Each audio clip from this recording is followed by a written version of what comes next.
July from Washington, D.C., where there are fireworks every day. Congressman Tim Griffin joins us again on today's KTHV at 6:30. Thank you.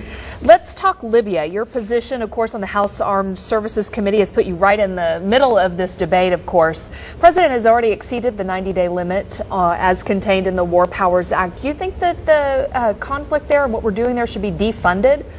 Yes, I do. I actually believe that what we're doing in Libya, the merits aside, I believe that the way that the President has gone about this is unconstitutional and illegal. We have a law on the books, the War Powers Act, and presidents in the past, some have thought that it is arguably unconstitutional. That's their right to hold that view, but it's on the books. And past presidents, for example, the last president, President Bush, even though he felt the law might be unconstitutional or is unconstitutional, he knew that it had never been declared unconstitutional, so he complied with it by coming to the Congress and asking us to authorize use of force in Iraq and Afghanistan. I wrote a letter to the President and got some other members to sign on to that letter, and I basically said that this is illegal and that the President should either stop or we should defund the action. I think this is a bipartisan issue. There are a lot of Democrats, a lot of Republicans who have come together on this issue to say, look, Congress has a role to play here. And so we're going to be dealing with this when we get back, but we're still putting a lot of pressure on the President to comply. Let's talk for just a minute on your thoughts for the race for Republican nomination for President. Of course, Mitt Romney is leading the polls and the fundraising, and yet Republicans kind of seem lukewarm.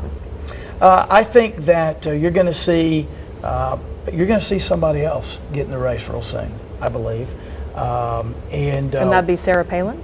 It might be the governor of Texas. I think that he is thinking very seriously about this. I think ultimately you will see these candidates become more familiar to people over time as they debate, as they tour and travel. Mm-hmm. And I think that you'll see people's attitudes change toward a lot of the different candidates, because a lot of these folks, their names, but we really don't know them. We don't know them well. And you know, a friend of mine said to me not long ago, he said, you know, candidates make presidential races. Presidential races make candidates. And what he meant by that is they are shaped and tested by this arduous journey that we call presidential campaigns. And so a lot of what we think about people at the beginning, we see may or may not be true as they're tested. I would just say stay tuned. I think there's going to be a lot of excitement, and I plan on getting involved and helping out if I can. That sounds like the stock answer you get from most Republicans right now. Everybody's kind of standing back, watching to see what shakes down Even and the how Rick they're Perry shaped. Part? The Rick Perry part, I think you kind of lean toward him, but well, I just think that I think he's going to get in. I don't think I've heard that a lot of other places, but once I feel like the pool is set, then I will look at everybody, make my decision, and you'll be the first to know. Yay! You heard it here on today's KTHV. You're my neighbor, so I'll come down and knock on your door and tell you. And he's done it. Congressman, again, thank you for coming in. Thank you. Congressman Tim Griffin, our special guest on today's KTHV at 6:30. Let's see what sports has.